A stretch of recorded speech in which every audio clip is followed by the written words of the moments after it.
petit peu, là, je suis en train de... OK, ben Rose, tu ouvres ton micro et tu me jases ça, s'il te plaît. J'ai pas de caméra. C'est ça, mais tu ouvres ton micro au moins, là. André, je veux te voir la bête. André, Alexis, Xavier, Antoine.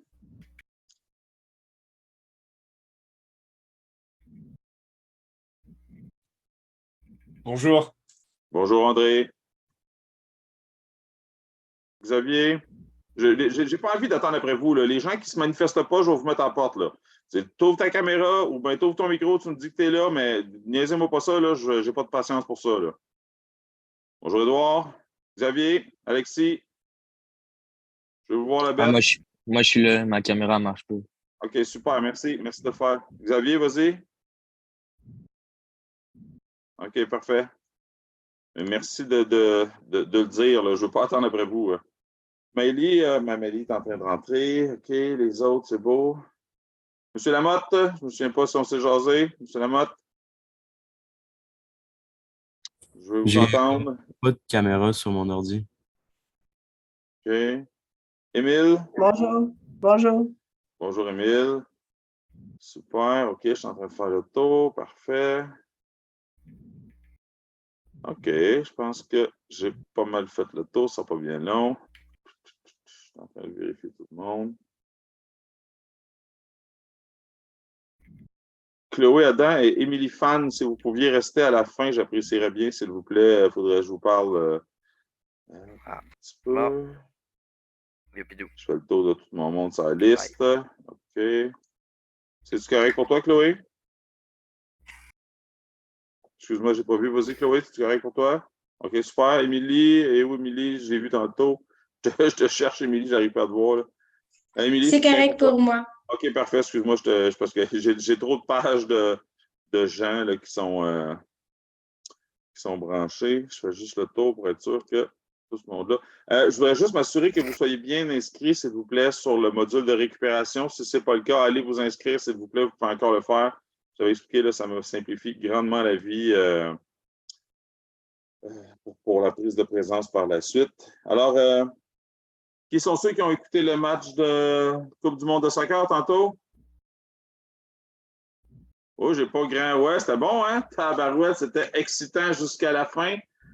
Tabarouette, j'ai cru pour la France longtemps qu'il était toujours en rattrapage, mais enfin, ça sera pour une autre fois. Il l'avait quand même eu en 2018. Là, voilà. Alors, on va, c'est pas bien long, juste. On va commencer tout ça dans un instant. Je vais vous demander au fur et à mesure, évidemment, moi, une fois que je pars, vous pourrez éteindre vos caméras, je n'ai pas de problème une fois que je commence. Je vais vous demander au fur et à mesure. J'aime bien poser des questions, j'aime bien que vous participiez. Sinon, moi, je parle tout seul à un écran d'ordinateur. Vous me voyez, mais moi, je ne vous vois pas. Donc, j'aime bien quand je pose des questions, soit que vous leviez la main pour répondre, soit que vous activez votre micro pour répondre, soit que vous m'écriviez dans le chat. En tout cas, j'aime bien que vous participiez, s'il vous plaît. Donc, je vais faire le tour. Ça va prendre environ 45 minutes à peu près. Et au retour de 3 heures, on devrait avoir terminé. Et puis ensuite, je vais rester en ligne. S'il y en a qui ont des questions, là, on pourra faire le tour graduellement comme ça. Good? Alors, je vous transfère le document. Ça y est, c'est parti. Donc, on retourne en arrière complètement. 2 mois en arrière au retour des fêtes. Pas bien, non. OK, parfait. Je vais juste ajouter des petites choses, m'excuse. OK, parfait. OK, bon. Alors, on retourne en arrière, 2 mois en arrière, là, dans le coin de l'Halloween, avec le début du chapitre 2, où on se souvient, on parle de la place du Canada dans l'Empire britannique. Il y a différentes visions de ce que devrait être la place du Canada dans l'Empire britannique à cette époque-là. On appelle ça des nationalismes, des visions de ce que devrait être la nation. Une de ces visions-là, c'est l'impérialisme britannique. Est-ce que quelqu'un saurait me dire, c'est qui ces gens-là et quelle est leur vision du Canada? Vas-y, André. C'est surtout des Canadiens anglais. Et selon eux, ils devraient tout le temps aider la Grande-Bretagne, le Royaume-Uni, et avoir genre un plan économique, social, etc., genre similaire au Royaume-Uni. Tout à fait, effectivement, tu as raison. Donc, c'est principalement des Canadiens anglais, des gens qui se sentent profondément britanniques. Donc, pour eux, le Canada, même si on est un dominion, donc partiellement indépendant, pour le Canada, son rôle, c'est d'aider à l'Angleterre ou d'aider au Royaume-Uni. C'est la même chose. Alors que les nationalistes canadiens-français, ben, on se doute bien. Oui, effectivement, Atina, tu as raison. Pour faire attention, par exemple, il s'agit de l'impérialisme britannique. Ben là, est-ce que tu me parles du nationalisme canadien-français, Atina? L'Argentine a gagné, hein. Ouais. Oui, OK. Bon, ben c'est vrai, Atina me dit le nationalisme canadien-français priorise le Canada, effectivement. Puis on pourrait dire aussi priorise les droits catholiques et francophones. Donc, une vision très, très, très centrée sur les besoins des francophones dans le Canada. Ils ne se sentent pas concernés par l'Angleterre. Et donc, ces deux visions-là du Canada vont s'opposer à travers différents événements. Est-ce que quelqu'un se souvient, bon, les impérialistes britanniques, de façon générale, étaient tournés vers l'Angleterre, vers la monarchie britannique. Les nationalistes canadiens, il y avait un genre de leader, il y avait un politicien qui lançait cette idée-là. André, est-ce que tu te souviens quel était le nom de ce politicien-là? Henri Bourassa? Effectivement, tu as raison, Henri Bourassa. Je ne vous demanderai pas en examen quel était le nom du leader nationaliste canadien-français, sauf que ça se peut que vous lisiez des documents cités par lui. Et donc là, vous allez pouvoir dire, ah oui, c'est vrai, lui, c'était un nationaliste canadien-français. Mais je ne vous demanderai pas, donnez-moi son nom, par contre. Donc, ces deux visions-là du Canada vont s'opposer à travers différents événements. Par exemple, la guerre des Boers. Est-ce que quelqu'un saurait me rappeler les détails de la guerre des Boers? C'est quand, c'est où, pourquoi? Alexis? Dans le fond, au début du 20e siècle, en Afrique du Sud, le Royaume-Uni, il voulait avoir le contrôle des mines d'or et de diamants, je crois. Mm-hmm. Oui. Puis le Royaume-Uni, il voulait garder le contrôle là-dessus. Puis les Boers, le peuple qui était présent, eux, ils voulaient avoir le contrôle de leurs ressources. Fait qu'il y avait un problème entre ces deux nations-là.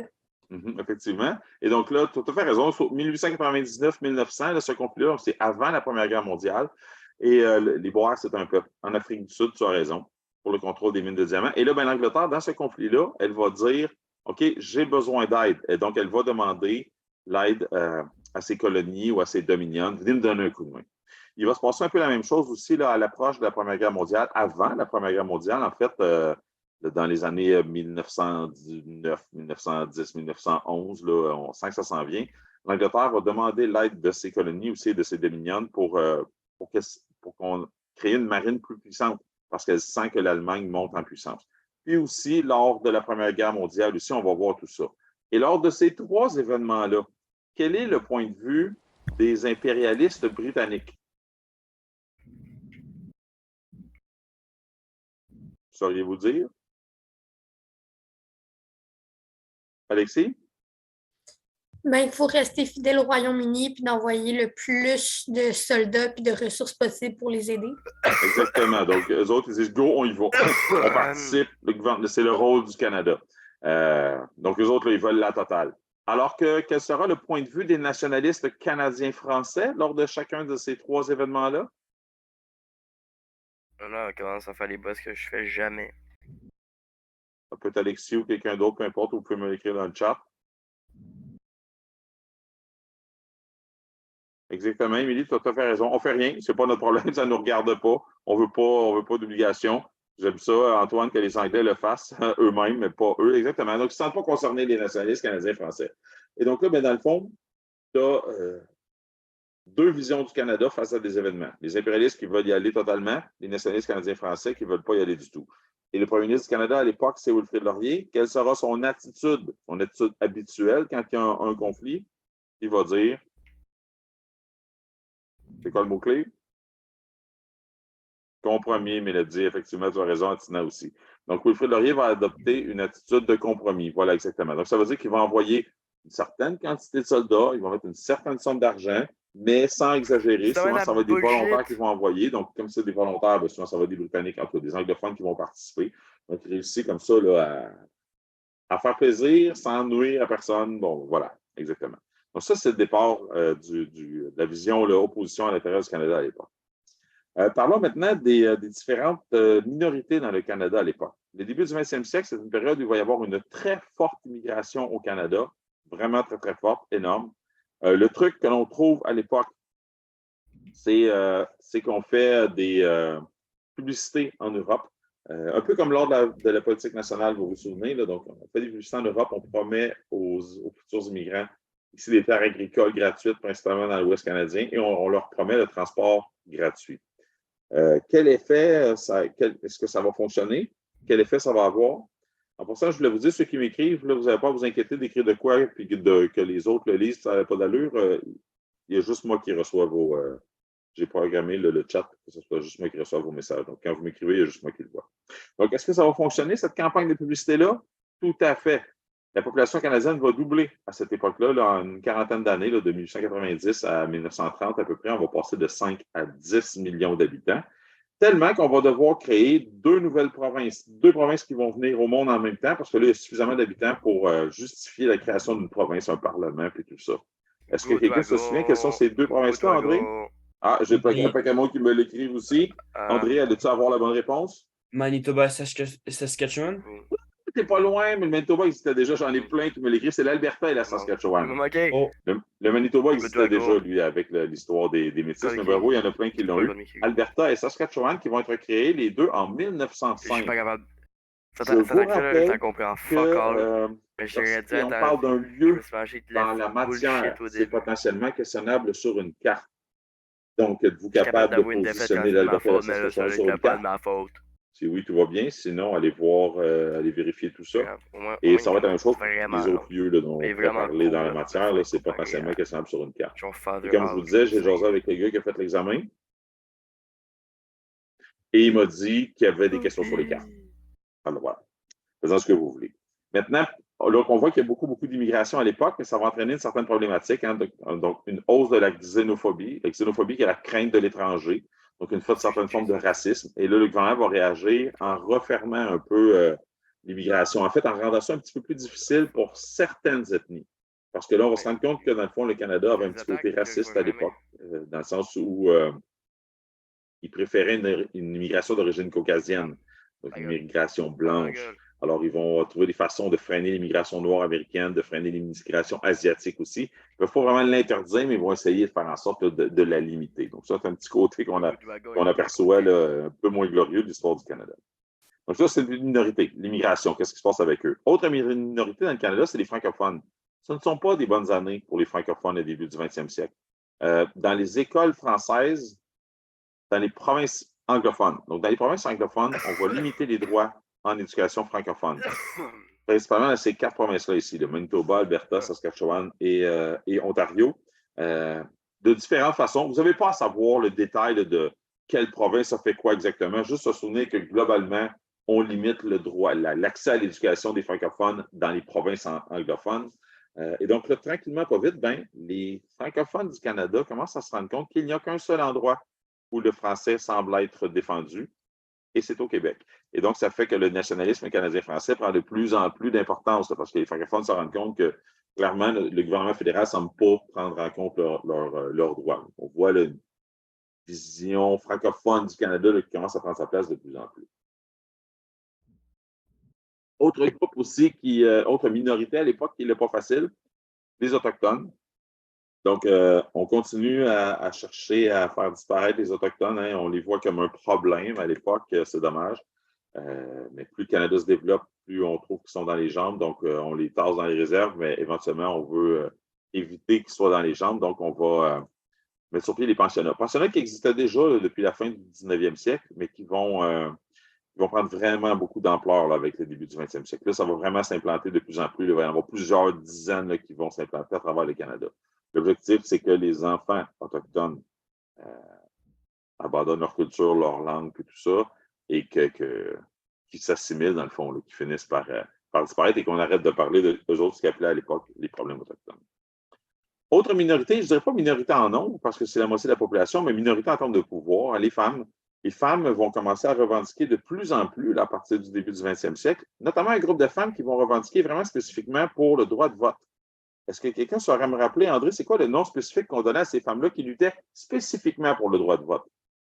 Les suffragettes. Effectivement, les suffragettes. On appelle ça les suffragettes comme ça parce qu'un suffrage, Le mot suffrage signifie élection, vote. Donc, c'est un surnom qu'on leur a donné, les suffragettes. Alors que les femmes qui militaient pour les droits de vote, les femmes qui militaient pour les droits des femmes en général, on dit que ce sont des féministes. Mais celles qui militaient plus spécifiquement pour le droit de vote, on disait que ce sont des suffragettes. Donc, on voit là, qu'il y a plusieurs groupes qui sont mis en minorité, moins de pouvoir. Finalement, c'était l'homme blanc qui avait beaucoup de pouvoir dans la société à l'époque. Terminé pour le début du 20e siècle au niveau social. Allons voir maintenant au niveau économique, c'est le début de la deuxième phase d'industrialisation.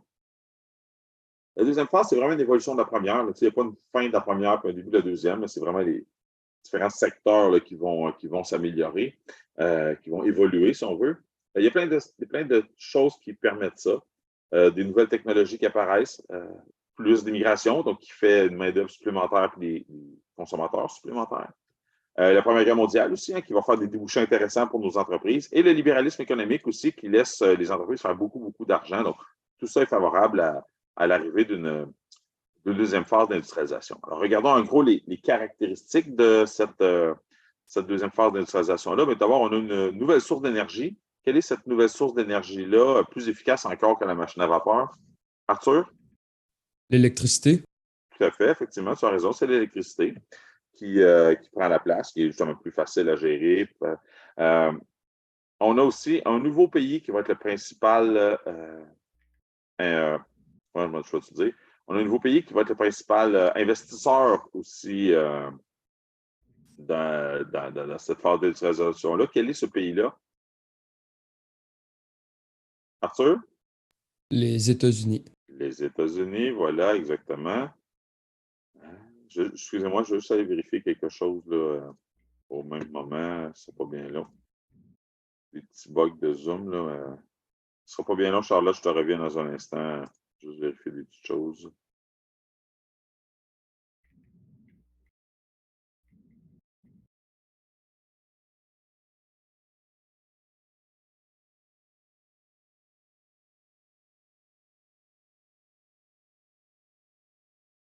Excusez-moi, je vous reviens, ce sera pas long, là, je suis en train de vérifier quelque chose.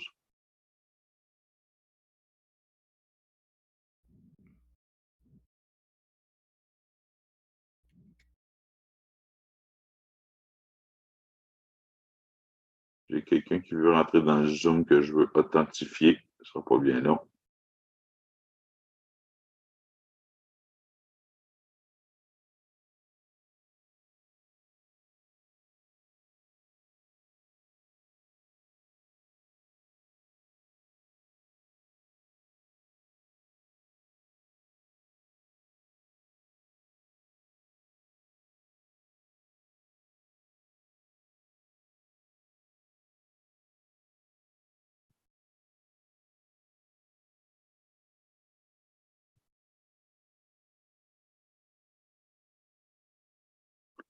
J'aimerais savoir qui est Nancy Les Tourneaux, s'il vous plaît. Ouvre ta caméra ou ouvre ton micro. Oui, c'est moi, c'est Camille Langlois. Ah, OK, c'est beau, parce que là, je voyais un nom qui ne me disait rien, là. changer. Parce que quand je prends les présences tantôt, c'est ta mère, Nancy Les Tourneaux, j'imagine? Oui, c'est ça. OK, parfait, c'est beau. Parce qu'ensuite, quand je prends les présences, de toute façon, je voyais un nom que je ne connaissais pas, je voulais savoir c'était qui. Puis ensuite, quand je prends les présences, aussi, quand c'est le nom des parents, c'est pas évident. C'est beau, je viens de le prendre en note. Parfait, merci. Je veux juste vérifier. OK. Charlotte, tu m'as écrit. Est-ce qu'on doit étudier les caractéristiques de la première phase d'industrialisation pour l'examen? Non. Là, ça va être juste la deuxième phase. En fait, c'est plus rendu à l'examen du ministère. Je vous dirais que là, on fait vraiment un comparatif entre les deux. Donc, voilà, première phase, tout simplement. Bon, je reviens ici. OK, je m'excuse. Désolé. OK, bon. Capital investi par les États-Unis. Je poursuis. Au niveau des transports, on va rester principalement avec le chemin de fer. C'est le principal moyen de transport. On commence à avoir des ports en eau profonde comme le port de Montréal. On commence aussi à avoir, on avance dans le siècle, le réseau routier qui se développe avec le camionnage. Mais disons qu'on retient le chemin de fer là, qui est vraiment le point central. Ensuite, si vous vous rappelez, on avait dit que lors de la première phase, la pollution est axée sur les besoins de la nouvelle population urbaine. Bouffe, vêtements, ces choses-là. La production de la deuxième phase d'industrialisation, elle est axée sur quoi? Quoi le mot-clé à retenir? Oui, Atina, tu as super raison. Ressources naturelles, parfait, c'est bien. Super. Donc, les ressources naturelles, est-ce que quelqu'un saurait me rappeler? Il y a 3 grandes catégories de ressources naturelles que l'on va exploiter à ce moment-là. Vas-y, André. Ah oui, j'ai quelqu'un qui me l'a écrit juste ici aussi. Eau, bois, minerais. Antoine, super, effectivement, parfait. Eau, bois, minerais. Qu'est-ce qu'on faisait avec l'eau? André? De l'hydroélectricité et de l'aluminium. Effectivement. Qu'est-ce qu'on faisait avec le bois?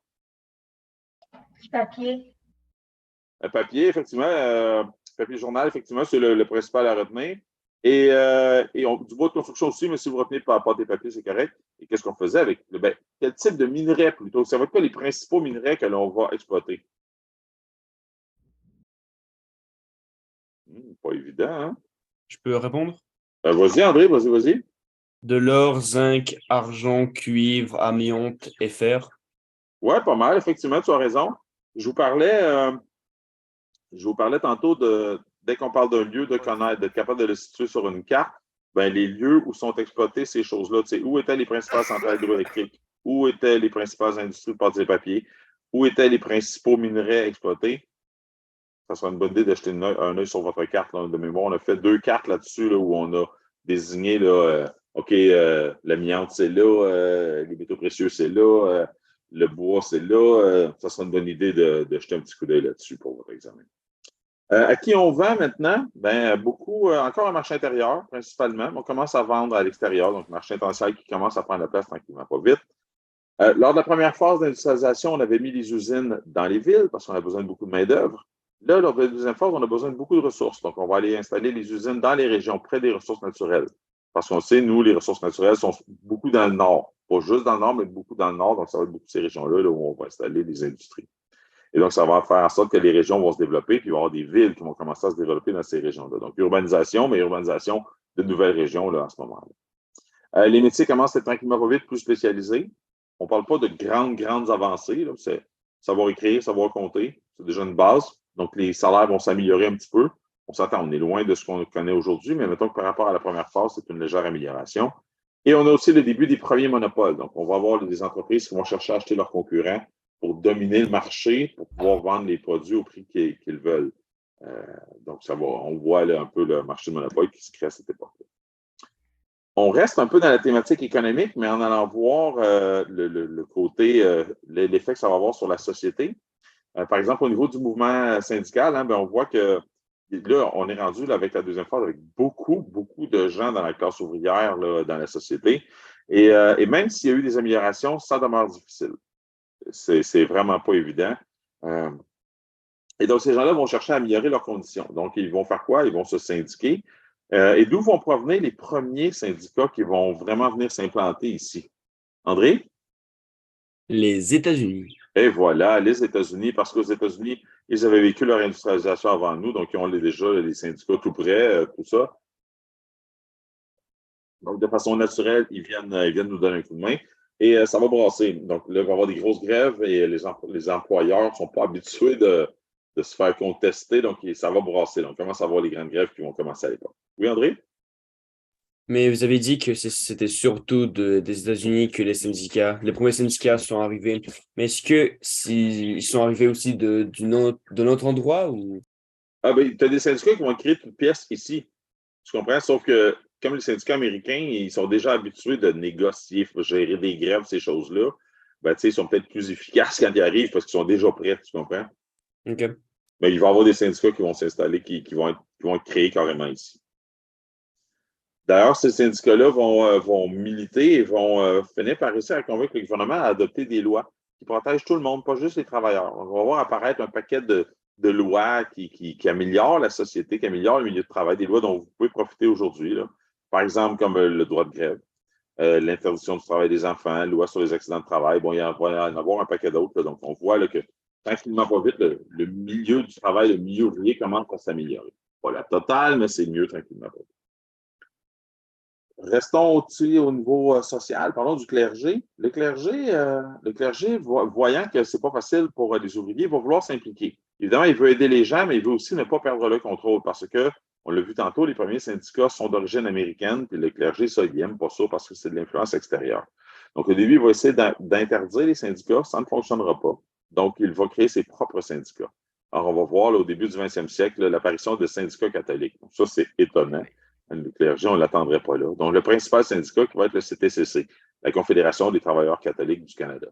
Vous n'avez pas à savoir le nom par cœur de ça, là, pas de problème. Mais ce que vous devez savoir, par contre, si vous lisez un document où on vous parle du CTCC, où on parle de la Confédération des travailleurs catholiques du Canada, ben, OK, c'est le principal syndicat catholique. C'est la création des syndicats catholiques. Je ne te demanderai pas le nom du syndicat, là, ça serait un petit peu inutile. Le clergé, quand même, va proposer des choses intéressantes. On a vu que le capitalisme emmène des dérives, un enrichissement d'une minorité, puis un appauvrissement d'une majorité, puis des conditions difficiles pour ces gens-là. Donc, le clergé va quand même proposer des idées différentes du capitalisme, comme le coopératisme, où on dit qu'une entreprise peut servir à autre chose que du profit. Elle peut servir aussi à donner accès à un service à moindre coût, à un produit à moindre coût. Et on avait vu là, que c'était très présent, ça, au niveau agricole, au niveau scolaire. Puis aussi qu'on avait un des meilleurs exemples au monde de coopérative, ici, avec le mouvement Desjardins, où tu dois être propriétaire pour pouvoir faire affaire avec cette entreprise-là. On te redonne le profit à la fin de l'année. Continuons à parler du milieu social, les villes, comment ça se passe. On se souvient que la première phase, ça n'avait pas été évident, là, les milieux urbains, ça avait grossi beaucoup trop vite, donc ça avait créé plein de problèmes.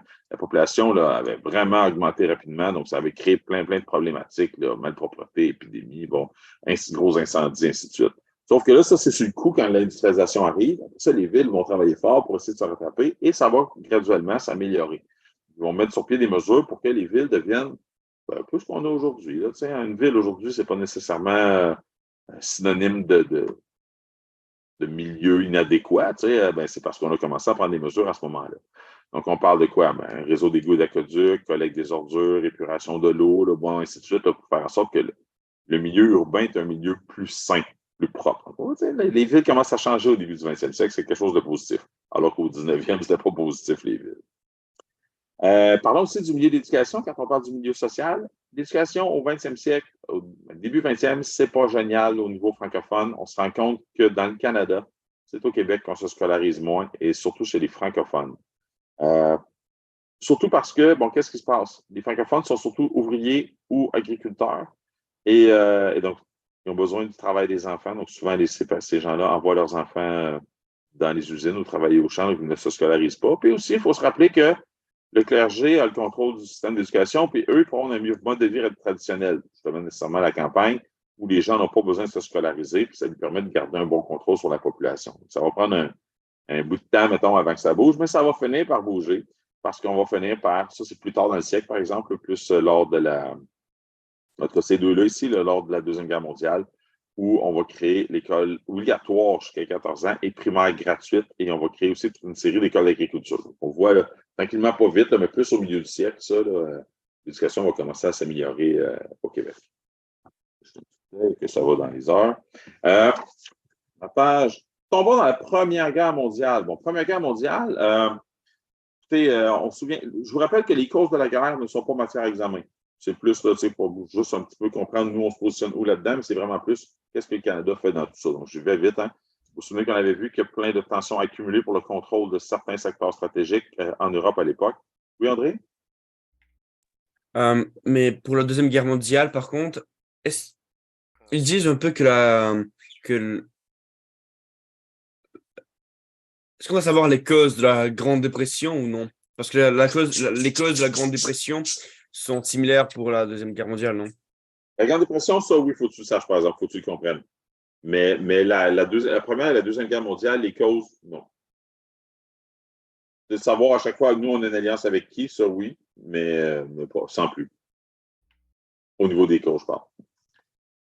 Alors, on le voit rapidement, on voit qu'il y a plein de tensions accumulées pour le contrôle de certains secteurs, l'Alsace-Lorraine, le détroit du Bosphore, les Dardanelles, le détroit de Gibraltar, le canal de Suez. Et donc, plusieurs pays vont créer des alliances pour se protéger. Et c'est ces alliances-là qui vont faire que ça va dégénérer lors de l'assassinat de l'héritier du trône d'Autriche-Hongrie, François Ferdinand. Et là, chaque pays en profite pour déclarer la guerre en disant je vais en profiter pour prendre le contrôle de certains secteurs dont j'ambitionnais de prendre possession. Sauf que les armes à l'époque sont axées sur la défensive. Donc, on parle de tranchées, vous vous souvenez, des trous creusés dans le sol pour les soldats. On parle mines, de gaz, barbelés. Et donc, ça fait que quand les armées se rencontrent, elles ne bougent souvent plus. Et donc, ça devient une guerre d'usure là, qui va s'étirer dans le temps. Bon, ça, c'est la guerre comme telle, plus ou moins important pour nous. Quel effet ça va avoir sur le Canada, par exemple? Ça, c'est plus important. Alors, qu'est-ce qui se passe pour le Canada? Ben, le Canada va se doter de mesures pour être capable d'agir. Donc, loi des mesures de guerre à l'époque qui permet au gouvernement de faire des lois sans passer par le Parlement. On va limiter énormément l'immigration, interdire l'immigration de gens provenant de pays ennemis. Et ceux qui sont déjà dans le pays, mais qui sont d'origine de pays ennemis, ils ont des immigrants allemands, mais qui sont arrivés avant la guerre. C'est pour ça que même des fois une génération, 2 générations, 3 générations avant la guerre. Ben, ces gens-là, ils voient comme des potentiels problèmes. Donc, on va créer des camps d'internement un peu partout là, dans le Canada. Donc, c'est assez particulier. On va aussi essayer de faire en sorte de pouvoir envoyer le plus de produits possible vers l'Europe, vers nos alliés. Donc, on va limiter la consommation de la population en faisant le rationnement. Donc, on limite la consommation de la population. Vous vous souvenez, le rationnement, qu'est-ce que c'est? Les carnets de coupons là, qu'on donnait aux gens et que les gens devaient utiliser pour acheter des produits. Les coupons, on ne leur donnait pas les produits gratuits. Les coupons, on leur donnait le droit d'acheter un produit. C'était pour être sûr qu'il n'y ait pas de gaspillage. Tu n'as pas de coupon, tu ne peux pas acheter. Donc, ça évitait le gaspillage par rapport à ça. Notre production on va énormément produire. Donc, ça va vraiment être très, très bon pour l'économie, cette Première Guerre mondiale-là. Et la grande majorité de notre production s'en va vers l'Europe. Donc, on aide beaucoup nos alliés. C'est super payant pour nous. On va participer aussi en combattant aux côtés de l'Angleterre et de la France, en recrutant 600 000 soldats, dont 60 000 vont mourir au combat, qui est énorme pour un petit pays comme le nôtre là, à l'époque. Très peu de Canadiens français s'enrôlent dans l'armée, donc le gouvernement va créer un bataillon spécifiquement canadien-français pour essayer de favoriser le recrutement francophone. Ce bataillon-là s'appelle le 22e bataillon d'infanterie, qu'on appelle aujourd'hui le Royal 22e. Ça va connaître un succès moyen, mais ce qui est intéressant, c'est que le 22e bataillon d'infanterie est cantonné, entre autres, à Saint-Jean-sur-Richelieu. Donc, l'histoire de la ville, elle est très liée à ce bataillon-là. Le gouvernement a aussi besoin de beaucoup d'argent pour financer sa guerre. Alors, il va emprunter de l'argent à sa population. Est-ce que quelqu'un se souvient comment on appelle ça, cette mesure-là, où le gouvernement emprunte de l'argent à sa population? Arthur? Les bons de la victoire. Effectivement, les bons de la victoire, ou on peut appeler ça aussi obligation de la victoire. C'est correct que j'accepte les deux. Souvent, obligation, c'est plus la Deuxième Guerre mondiale, puis bon de la victoire, c'est plus la première, là, mais j'accepterai les deux, peu importe. Où le gouvernement emprunte de l'argent à la population. Il dit, Arthur, tu as travaillé cet été, tu as 1000 pièces de côté, prête-moi-le. Le gouvernement, ça devient 1 000 de financement. Il dit, Arthur, je te redonne ton argent dans un an avec un intérêt supplémentaire. Donc, pour toi, ça devient un placement. Pour le gouvernement, ça devient une source de financement. Et ça va très, très bien fonctionner, sauf que ça va commencer l'endettement gouvernemental. Là, voilà, c'est le début. On va voir après ça, là, ça va continuer. Et quand, à un moment donné, on va manquer de soldats, ben, le gouvernement va imposer une mesure pour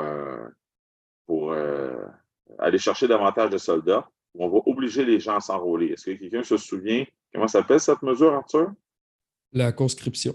Effectivement. Donc, on va imposer la conscription là, où on va obliger les hommes de 18 à 35 ans, célibataires, valides, sans enfants, là, à s'enrôler dans l'armée. Et là, évidemment, ben, les francophones, eux autres, ne réagiront vraiment pas bien parce qu'ils ne se sentent pas concernés. Souvenez-vous, tantôt, impérialistes britanniques, nationalistes canadiens français, donc ils vont dire non, pourquoi on participerait à ce conflit-là. Donc, il va y avoir des émeutes, tout ça, ça va beaucoup brasser. Oui, André? Est-ce qu'on doit savoir les critères pour la conscription ou non? Non. Juste le comprendre comme il faut, c'est qu'on oblige une catégorie de population à participer. OK. OK? Puis savoir aussi là, pourquoi les Canadiens français ne sont pas intéressés à participer. Ça, oui. D'accord? J'aurais aussi une autre question. Vas-y. On avait passé tout à l'heure au-dessus des suffragettes et tout, le droit de vote des femmes, mais c'est juste pour savoir, entre 1900 et 1945, comme ils ont reçu le droit de vote au fédéral et au Québec, ça veut dire qu'ils sont plus considérés comme mineurs ou ils sont encore... Ah oui, ils sont encore considérés comme mineurs. Au Québec, là, c'est en 1964 que la loi sur l'égalité juridique va être adoptée. Donc, ça va encore prendre un bout de temps après ça. Là. Ça va être dans le chapitre 3. Donc, Merci. elles ont le droit de vote, mais elles sont quand même considérées comme mineures. D'accord? quel effet ça va avoir sur le Canada, tout ça, ce conflit-là? Ben, c'est dommage que ça ait pris une guerre, mais ça va avoir plein d'effets positifs. Tout d'abord, on va participer aux discussions et à la signature du traité de Versailles, le traité de Versailles qui est le traité qui met fin à la Première Guerre mondiale. C'est pas normal parce qu'on est un dominion. Quand on est un dominion, vous vous souvenez, on dépend de l'Angleterre pour notre politique extérieure et pourtant, elle nous laisse participer. Elle nous laisse aussi devenir membre de la SDN, la Société des Nations, qui est un peu l'ancêtre de l'ONU, si on veut, même si on est un dominion. Et finalement, ben, on a réussi à prouver en Angleterre et aux pays autour qu'on a ce qu'il faut pour être un pays à part entière, devenir un pays adulte. Et donc, l'Angleterre va nous accorder le statut de Westminster, qui nous donne notre indépendance politique extérieure. Et nous, on avait déjà notre indépendance politique intérieure. Depuis quand donc? Est-ce que quelqu'un se souvient? Depuis quand on avait déjà notre indépendance politique intérieure?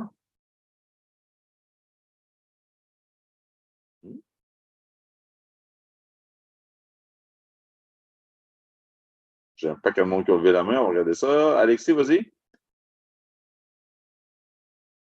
C'est pas avec l'acte de l'Amérique du Nord britannique? Effectivement, c'est avec l'acte de l'Amérique du Nord britannique en 1867, tu as raison. Antoine, la SDN, c'est la Société des Nations. C'était ça ressemble à l'ONU, en fait, d'aujourd'hui. C'était une organisation de regroupement de pays pour qu'il y ait un lieu où se parler pour essayer d'éviter les guerres. Fait qu'on a mis ça sur pied après la Première Guerre mondiale en se disant ça n'a comme pas de bon sens. Il faut trouver une façon d'essayer d'éviter les guerres. Donc, on a créé ça. Visiblement, ça n'a pas marché parce qu'il y a eu une Deuxième Guerre mondiale. Fait qu'après la Deuxième Guerre mondiale, on va mettre de côté la SDN. On va créer l'ONU. Voilà. Oui, André? C'est quand que le Canada a eu la liberté de sa politique extérieure? Juste là, en 1931, justement, Ah, ok. avec le statut de Westminster.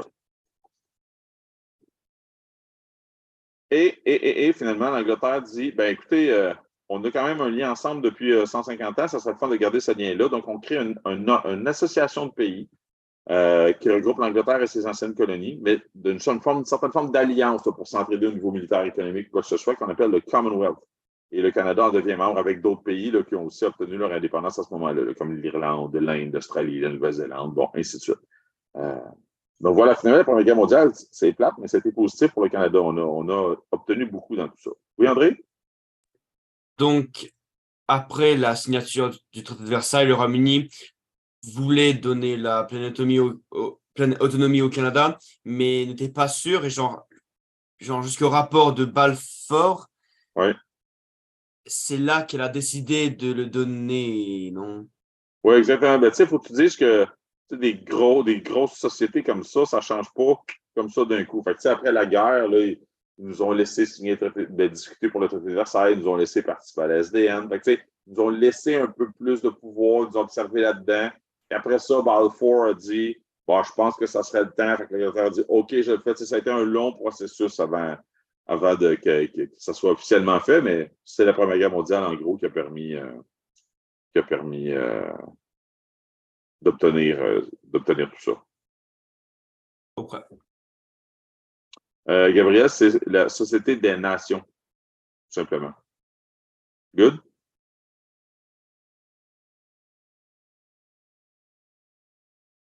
C'est correct, Gabriel? Oui, c'est bon, merci. OK, super. On tourne la page maintenant. Quand la guerre se termine, on entre dans une période de 20 ans qu'on appelle l'entre-deux-guerres. Et l'entre-deux-guerres lui-même va être divisé en deux sous-périodes de 10 ans, les années folles et la Grande Dépression. Alors, le premier 10 ans, les années folles, ça le dit, les années folles, hein, ça va bien. Donc, c'est un peu le party suite à la Première Guerre mondiale. L'économie va bien, les gens ont des bons emplois, les salaires sont bons, on fait partie des pays gagnants. Et là, les gens veulent s'amuser, ils veulent fêter après quelques années difficiles. Et donc, un peu comme à la fin de la pandémie, là, l'été dernier, là, les gens ont envie de sortir, faire plein de loisirs. C'est un petit peu la même chose qu'on vivait à l'époque. Alors, on va voir apparaître plein de nouveautés. On appelle ça une culture de masse, des loisirs de masse, là, où les gens sortent pour se divertir. Alors qu'habituellement, c'est quelque chose qui était plus familial à la maison. Là, les gens veulent sortir, donc on va au cinéma, il y a la création des radios commerciales, la création des sports professionnels aussi, où on paye pour aller voir des gens là, faire du sport, ce qui est une nouveauté. On voit que la société change et se transforme. Ça, c'est le premier 10 ans de l'entre-deux-guerres. Mais on va mal gérer tout ça et ça va nous entraîner dans la Grande Dépression, qui va entraîner là, une crise économique mondiale avec un crash boursier en plus dans tout ça. Qu'est-ce qui se passe? Pourquoi tout ça arrive? Ben, en gros, là, ce qu'on doit retenir, c'est surtout qu'on a mal géré la fin de la fin de la reconstruction de l'Europe. Soit on ne l'a pas vu venir, ou soit on a un peu craché en l'air, on a rêvé que ça se réglerait tout seul, en tout cas. Et les gens, à l'époque aussi, achetaient énormément d'actions là, et empruntaient de l'argent pour acheter tout ça. Et quand tout ça va ralentir, ben, ça va faire perdre des grandes fortunes. Tout ça va s'effondrer. Oui, André? Mais dans la Bible, à la page 12, il s'est écrit genre les causes de la crise économique. Genre, il dit entreprise nord-américaine pas planifiée finit à la fin de la reconstruction en Europe. Exactement. C'est une suite de 6 événements qui se répètent encore et encore. Oui, ben, tu sais, c'est sûr que moi, je t'ai comme appris la séquence, dans le fond, quand tu regardes la page 112. Mais tu sais, en gros, c'est la fin de la reconstruction de l'Europe qui entraîne cette séquence-là. Tu sais, n'as pas besoin de savoir la mécanique comme telle. Tu sais, moi, je te l'ai expliqué pour que tu le comprennes de façon logique. Si tu regardes à la page 113, juste à côté, ben, on explique là, de quelle façon là, l'achat, puis la revente rapide, puis l'emprunt d'actions a fait en sorte, on appelle ça de la spéculation boursière, et a fait en sorte que la valeur des actions est montée beaucoup trop haute par rapport à sa réelle valeur. Et quand l'économie s'est mise à moins bien aller, ben, la valeur des actions s'est effondrée. Puis là, ben, comme les gens avaient emprunté beaucoup, ben voilà, ils venaient de perdre énormément d'argent, c'était parti. Mais est-ce qu'on doit savoir cette suite-là, mais ou juste en gros que genre ils n'ont pas planifié la fin de la reconstruction en Europe? C'est ça, exactement, juste en gros. Ok, merci. Tu n'as pas à savoir la séquence, ça permet juste de comprendre la logique en arrière, mais tu n'auras pas à m'expliquer ça. Ok. Okay? Et là, ben, les gouvernements ne font absolument rien parce que la théorie économique de l'époque, c'est le libéralisme économique. Ça, c'est de la droite. Et selon la droite, ben, ce n'est pas le rôle du gouvernement de faire ça. Hein. C'est les individus, c'est les entreprises. Donc, ça devrait se gérer tout seul. Sauf qu'il ne se passe rien. Et l'économie ne se relance pas. Et donc, ça finit par faire en sorte que les gouvernements vont, à travers les années, ça ne sera pas du jour au lendemain, ils vont finir par réaliser qu'ils ont peut-être un rôle à jouer pour relancer l'économie et aider les gens. C'est le début de ce qu'on appelle l'interventionnisme. Si vous vous souvenez, c'est un monsieur qui s'appelle John Maynard Keynes qui va inventer cette idée-là. À l'origine, on appelle cette idéologie le keynésianisme, qui est en fait de l'interventionnisme. C'est la même chose. Donc, en examen, retenez juste l'interventionnisme, le keynésianisme, vous n'avez pas besoin de savoir ça. Là. C'est plus comme le nom original, si on veut. Alors, quelles sont les premières mesures que le gouvernement va mettre sur pied? Différentes mesures, comme des secours directs. Dans les secours directs, vous vous souvenez, c'est des coupons qu'on donnait à la population sans emploi et qu'ils pouvaient échanger dans l'épicerie ou au magasin contre des produits gratuits. En fait, comme ça avait une valeur monétaire, si on veut. Et là, ben, il allait acheter des vêtements, il allait acheter de la nourriture avec ça. Ça dit secours direct. On aide directement. On va aussi mettre sur pied un programme de travaux publics où le gouvernement va se mettre à construire des routes, des ponts, des écoles, des hôpitaux, ainsi de suite, pour créer l'emploi, pour relancer l'économie. Et comme le gouvernement ne peut pas offrir des emplois à tout le monde, ben on va aussi ouvrir des nouvelles terres agricoles, principalement en Abitibi et en Gaspésie, là, pour coloniser ces régions-là, pour que les gens puissent au moins vivre d'agriculture. Donc, on voit que le gouvernement là, commence à prendre des mesures concrètes pour aider la population, chose qu'il n'a jamais fait, parce qu'à l'époque, c'était le libéralisme économique et le gouvernement ne se mêlait pas de ces choses-là. Il va aussi prendre des mesures plus larges. Les mesures qu'on a vues tantôt, c'est des mesures pour aider spécifiquement la population. Il va aussi prendre des mesures pour essayer de relancer l'économie de façon plus large, comme par exemple la création de la Banque du Canada, où là, ça devient la seule institution qui a le droit elle-même d'émettre de la monnaie à ce moment-là. Il peut jouer aussi sur les taux d'intérêt, tout ça. Donc, il peut essayer d'influencer l'économie globale du Canada, tout en essayant aussi d'aider sa population aussi de façon directe. Donc, une combinaison des deux là, qui va donner un coup de main. À cette époque-là, ça va tellement mal qu'il y a l'apparition de plein de nouvelles idéologies. Idéologies de droite, de gauche, d'extrême droite, d'extrême gauche, ainsi de suite. Donc, je vous ai fait un petit tableau résumé. Vous n'avez pas à savoir le détail autant qu'on l'a vu en classe. En classe, là, je suis allé un peu plus loin dans les détails parce que tant qu'à vous l'expliquer, je voulais que vous le compreniez comme il faut, là, mais ce qu'il faut saisir, c'est l'idée de base. Et comme la gauche, c'est quoi? Ben, c'est l'interventionnisme. Ça veut dire la gauche, on veut un gouvernement présent qui aide ses citoyens. On veut que la société change. Donc, pour ça, ben, ça prend des taxes et des impôts. Donc, dans la gauche, on paye plus de taxes et d'impôts. Alors que dans la droite, ben, ça, c'était l'idéologie qui existait déjà. Donc, on veut un gouvernement moins présent. Donc, on laisse les gens un petit peu se prendre en charge davantage. Donc, c'est le libéralisme et le capitalisme. Et on aime moins le changement. Et comme le gouvernement s'occupe de moins de choses, on a besoin de moins de taxes et d'impôts. Dès que vous comprenez ça, c'est correct. Vous n'avez pas besoin de savoir par cœur, OK, droite, moins de taxes, gauche, plus de taxes. Il faut comprendre la logique en arrière de ça. Gauche, un gouvernement qui fait quelque chose dans la société qui aide les gens. Bien, ça coûte quelque chose, il y a des taxes et des impôts. Droite, un gouvernement qui aide moins ses citoyens. Bien, il y a besoin de moins d'argent, moins de taxes et d'impôts. C'est juste la compréhension globale là,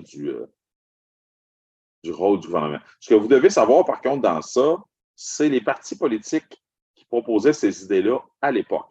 Ça, par exemple, oui, vous pouvez, c'est pas vous pouvez, vous devez les connaître. Les partis historiques, par contre, pas les partis d'aujourd'hui. Ève, est-ce que je suis remonté assez haut? Tu veux que je remonte encore dans l'autre section? Non, non, c'est parfait, merci. J'avais OK, pas eu le temps de Émilie? marquer le truc. Pas de problème. Émilie? Ben, c'est ça, j'ai comme pas eu le temps de marquer ce qu'il y avait au début de la droite. C'est quoi? Au C'était début. moins de. C'est ce qui est à l'écran actuellement, moins d'interventionnisme. Ah, eh ben oui, il est écrit. Je l'ai remonté, oui. Ben oui. Ève avait vécu la même chose aussi, fait que voilà. OK. Super. Et ensuite, ben, quand on pousse ces idéologies-là de façon radicale, ben, on tombe dans les extrémismes. Donc, extrême gauche et extrême droite. Donc, juste retenir l'extrême gauche, ben, le communisme, et l'extrême droite, le fascisme et le nazisme. Donc, retenir un petit peu à qui c'est associé. Ça, c'est l'URSS. Ça ici, c'est l'Allemagne et l'Italie de la Deuxième Guerre mondiale. Et les partis, encore une fois, comme je vous disais, les partis politiques historiques qui proposaient ces idées-là. Donc, on a eu un parti communiste au Canada. On a eu un parti nazi aussi là, au Québec, là, qui était le parti d'Adrien Arcan. Oui. Frédéric, vous parlez de quoi? Genre communisme, fascisme, nazisme ou... Non, ce que je veux dire, c'est que, par exemple, quand on parlait de la gauche, là, je vous ai parlé, moi, de Québec solidaire. Mais ça, c'est le parti actuel. Donc, je vous ai donné ça juste pour que vous le rattachiez à du concret aujourd'hui. Ce que je veux que tu saches, c'est le Cooperative Commonwealth Federation. Ça, c'est un parti qui a été créé durant les années 30 pour essayer de répondre aux besoins de la crise à ce moment-là. Ça, ce nom-là, je veux que tu le connaisses. Tu comprends? Okay. Mais c'est la même chose dans la droite, c'est la même chose dans la gauche et dans l'extrême gauche et dans l'extrême droite. C'est environ à quelle page dans la Bible, ça? Bonne question. Je ne l'ai pas avec moi, là, mais c'est dans la section où on a parlé de droite, gauche, tout ça, là, à la fin de chacune des sections, je nommais les partis politiques qui proposaient ces idées-là. Puis les derniers partis, j'écrivais en bas. Ah, il y a quelqu'un qui m'écrit 98 ici. Oh, quelqu'un qui me dit 100, c'est ça, ça doit dépendre, là, quels sont les, si tu parles à la gauche, à la droite ou quoi que ce soit. Là. Donc, 98, 99, 100 dans ce coin-là. Good? Je poursuis. Donc, ça, c'est les idées de façon générale dans la société en général qui apparaissent. Nous, ici au Québec, qu'est-ce qui se passe? Bien, nous aussi, on cherche des solutions ici au Québec et on va voir l'apparition d'un nouveau parti politique, l'Union nationale, créé par Maurice Duplessis. C'est son parti, c'est lui qui l'a fondé.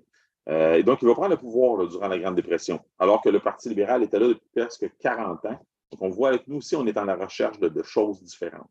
Les particularités de Maurice Duplessis, c'est un homme très traditionnaliste et conservateur. Il n'aime pas le changement, donc il s'entend super bien avec le clergé. Selon lui, le meilleur endroit pour vivre, c'est la campagne, l'agriculture, avec le père chef de famille nombreuse.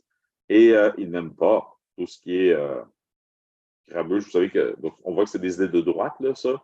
Et dans la droite, vous vous souvenez qu'on aime bien le respect des règles. On appelle ça la loi et l'ordre.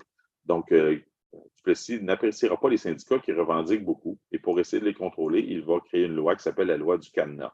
La loi du cadenas qui est en fait une loi anticommuniste, mais qui servait pour contrôler les syndicats. Donc, dès qu'un syndicat revendiquait trop, il fermait. C'est pour ça qu'on appelle ça une loi du cadenas. Et donc, ça faisait en sorte que les autres syndicats autour qui n'avaient pas été fermés se tenaient un peu plus tranquilles. Donc, ils avaient réussi à trouver une façon de contrôler ces syndicats-là. Ensuite, à l'époque, on va voir aussi là, un clergé encore très, très, très présent dans la société ici. On le voit avec Duplessis qui est très, très près d'eux. Et on va voir une nouvelle forme de nationalisme apparaître. C'est le clérico-nationalisme, qui en gros est la même chose que le nationalisme de survivance, mais plus actuel. Donc, le clérico-nationalisme, ça dit clérico, clergé. Il apparaît dans le fond après le nationalisme de survivance. Le nationalisme de survivance, c'est un nationalisme aussi qui venait du clergé, mais on dit survivance. C'était à l'époque de l'acte d'union où les anglophones, les Britanniques essayaient de nous assimiler. Et donc, le clergé voulait s'assurer que la religion catholique en langue française demeure. Donc, il avait créé ce nationalisme-là. Et quand on arrive au 20e siècle, c'est plus le clérico-nationalisme qui prend la place, qui est la même chose que le nationalisme de survivance. Donc, ça veut dire quoi? Religion est importante, vivre en campagne, famille nombreuse, un petit peu tout ça. Mais on ajoute à ça aussi là, le petit volet où la colonisation du Nord, là, dans le cadre de la Grande Dépression, est importante. Donc, le retour vers la campagne, là, qui va, dans le fond, là, avec l'idée du mode de vie agricole. C'est la seule petite variante. Le reste, c'est tout pareil comme le nationalisme de survivance. Et tout ça nous amène à la Euh, Deuxième Guerre Est-ce que vous mondiale. pourriez juste, revenir à l'autre mot d'avant, s'il vous plaît? L'autre, Oui, bien sûr. Bien sûr. il manquait un mot. Ok, religion, c'est bon. Merci beaucoup. Super, pas de problème. N'hésitez pas à lever la main aussi s'il y a quelque chose, là, parce que des fois, quand je parle, je ne vous entends pas. Là, mais, donc, on arrive à la Deuxième Guerre mondiale maintenant. Deuxième Guerre mondiale, je vous rappelle, je vous donne les causes rapidement, mais c'est pas vraiment matière à examen. Il faut plus savoir avec qui on a une alliance. C'est toujours le Royaume-Uni, donc c'est plutôt facile. Donc, on regarde les causes rapidement, puis après ça, on va regarder les conséquences. C'est beaucoup de frustration accumulée de l'Allemagne parce qu'ils n'ont pas vraiment l'impression d'avoir perdu, mais ils voient le traité de Versailles comme une humiliation. Parce que le traité de Versailles leur a tout mis sur le dos, on a morcelé leur pays, on n'a plus le droit d'avoir une armée, ils doivent payer les dettes de guerre de tout le monde, c'est vraiment épouvantable. Et là, quand on tombe dans la Grande Dépression, ben, ça devient encore pire pour eux autres. Et là, ben, toutes ces frustrations-là vont dégénérer et entraîner l'arrivée au pouvoir d'Hitler et voilà, ensuite la Deuxième Guerre mondiale. Comme je disais, ça, c'est pas vraiment matière à examen. Ce qui est matière à examen, ce sont les conséquences. Et les conséquences, vous allez voir, elles ressemblent énormément à la Première Guerre mondiale, à quelques petites variantes près. Donc, je vais aller rapidement parce que c'est du connu.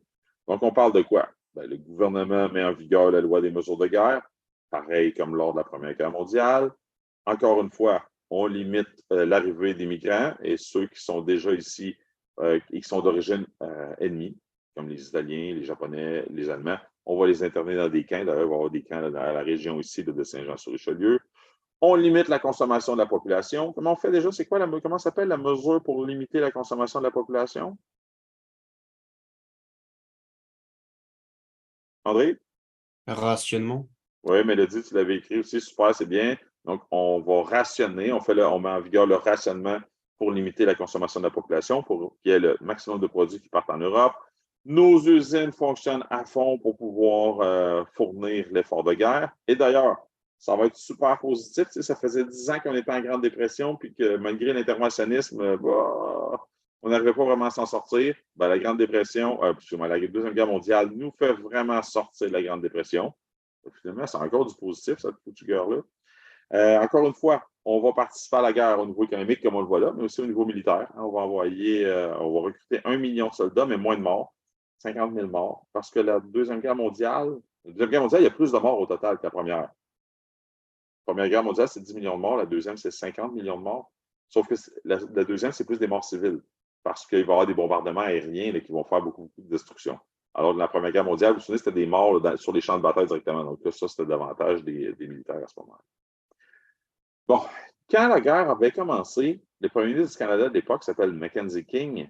Mackenzie King avait promis, parce que là, les Canadiens français, quand la guerre a commencé, ils capotaient. Ils se disaient, ça y est, il va y avoir encore une conscription, on va encore être pognés, on ne veut rien savoir. Et il y avait des élections. Mackenzie King, pour que les gens votent pour lui, il a dit, je vous promets que tant que je vais être premier ministre, il n'y aura pas de conscription. C'est une promesse claire. Et la guerre commence et il ne fait pas de conscription, il va juste avec des volontaires. Sauf que rendu en 1943, la guerre est plus longue que prévu, on manque de soldats. Les anglophones trouvent que les francophones ne font pas leur part dans cette guerre-là, ils trouvent qu'on ne s'enrôle pas assez. Et donc, Mackenzie King subit beaucoup de pression, sauf qu'il a fait une promesse claire. Alors, il va décider de demander à la population, acceptez-vous de me libérer de ma promesse? Il va donc faire un genre de référendum, on appelle ça un plébiscite. Il va faire un plébiscite qui est un genre de référendum. Il pose la question à la population lors d'un vote. Acceptez-vous de me libérer de ma promesse? Et la population canadienne, de façon générale, va dire oui, on accepte. Surtout les Canadiens anglais, évidemment, on connaissait leur position. Et donc, il va faire la conscription. Et encore une fois, ça va profondément diviser Canadiens français et Canadiens anglais là, qui se sentent vraiment incompris par rapport à ça. Encore une fois, le gouvernement a besoin de beaucoup d'argent. Donc, encore une fois, il va apporter de l'argent auprès de sa population avec les obligations de la victoire. Au bord de la victoire, c'est la même chose. J'accepte les deux termes en examen. Encore une fois, ça va entraîner beaucoup d'endettement gouvernemental. C'est vraiment comme la Première Guerre mondiale, à part le plébiscite sur la conscription, là, qui est un peu différent, mais sinon, c'est pas la même chose. Et la guerre se termine et le Canada obtient encore une grande reconnaissance parce qu'on va devenir membre de l'ONU, cette nouvelle organisation qui va être créée à ce moment-là. Donc, ça se ressemble vraiment beaucoup. Pendant la guerre, qu'est-ce qui se passe ici au Québec? Bien, pendant la guerre, Maurice Duplessis perd le pouvoir. C'est le Parti libéral qui revient au pouvoir, dirigé par Adélard Godbout. Adélard Godbout qui avait réussi à se faire élire en disant « Écoutez, je suis un libéral du Québec et Mackenzie King, c'est un libéral du Canada. » Donc, il disait « Si on est deux premiers ministres, un premier ministre du Québec et un premier ministre du Canada libéral, on va être très bon pour travailler ensemble pour empêcher la conscription. » Et donc, les gens je pense qu'ils avaient eu confiance en cette idée-là. Ils avaient élu. Ça va avoir un petit effet pervers, c'est que le fédéral va un peu en profiter. Il va dire, ah, OK, Godbout est un peu marionnette du Canada, si vous voulez. En tout cas, il nous laisse aller, donc ils vont en profiter pour aller piger beaucoup dans les pouvoirs des provinces. N'empêche, Godbout va faire plusieurs réformes progressistes, c'est-à-dire qu'il va amener plusieurs nouveautés intéressantes dans la société, le moderne pour l'époque. Comme par exemple, le droit de vote des femmes en 1940, c'est lui qui l'a fait entrer en vigueur. La légalisation des syndicats, la reconnaissance des syndicats à ce moment-là. La création aussi d'Hydro-Québec, qui est à l'époque un tout petit Hydro-Québec. Ça appartient au gouvernement, mais c'est un petit Hydro-Québec par rapport à ce que Hydro-Québec qu'on connaît aujourd'hui. Ce petit Hydro-Québec-là va posséder quelques centrales autour de Montréal. Mais c'est intéressant parce qu'il vient de sommer quelque chose. Ce petit Hydro-Québec-là, lorsqu'on va arriver dans la Révolution tranquille, va acheter toutes les compagnies privées d'électricité pour devenir le géant qu'on connaît aujourd'hui avec tous les avantages dont on avait parlé en classe. Donc quand même, c'est lui qui a sommé tout ça. Ça va pas bien là, Frédéric. Et c'est lui aussi qui va mettre sur pied l'école obligatoire et gratuite dont on parlait tantôt jusqu'à 14 ans.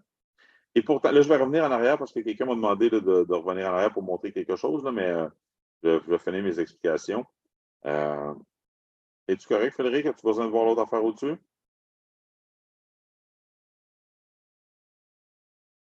OK, super. Et finalement, Godbout va perdre le pouvoir à la fin de la guerre parce qu'il y a eu conscription, alors qu'il n'y avait aucun pouvoir là-dessus, mais il avait dit, je suis un libéral, je vais être bon pour empêcher ça avec Mackenzie King. Mais il va y avoir conscription, et donc en 1944, lors des élections suivantes, les gens vont mettre Godbout à la porte. C'est le retour de Duplessis, et là, c'est le début de la grande noirceur. Mais ça va être le début du chapitre 3. Et voilà, les tout petits, j'ai fait le tour. Je ne sais pas si c'était assez clair pour vous, si tout était complet. Moi, j'ai terminé. Si tout est OK pour vous, vous pouvez quitter.